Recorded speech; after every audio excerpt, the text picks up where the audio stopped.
was a 3-day conference held in Nairobi, courtesy of the Samburu Women Trust, that brought together indigenous women from different parts of the continent.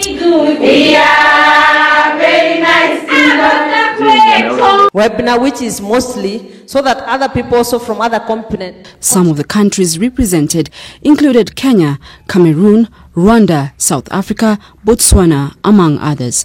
The meeting sought to have the women speak in a unified voice and come up with strategies on how they will present their issues entirely as indigenous women and not as marginalized communities as it currently stands. Samburu Women Trust Board Chair Severina Lemachakoti noted that habitats for the indigenous people, especially the hunter-gatherers and pastoralists, have been invaded by dominant communities, denying women who are mainly producers of food and healers of their heritage and cultural practices.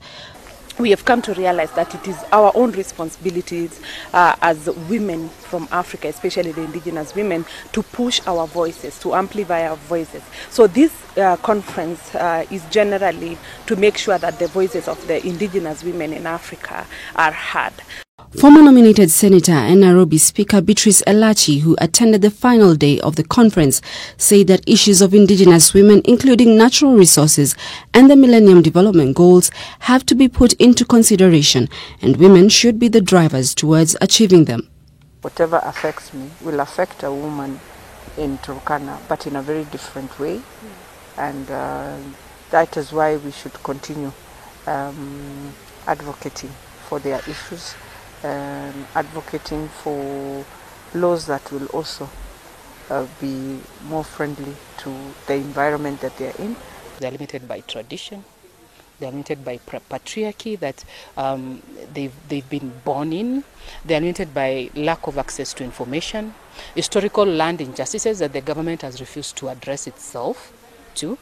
They are limited by colonial legacies that have been perpetuated by successive regimes. So for me, this is a very good conference, and it's timely because then the women get to advance their issues, and hopefully their voices will be heard in spaces that matter.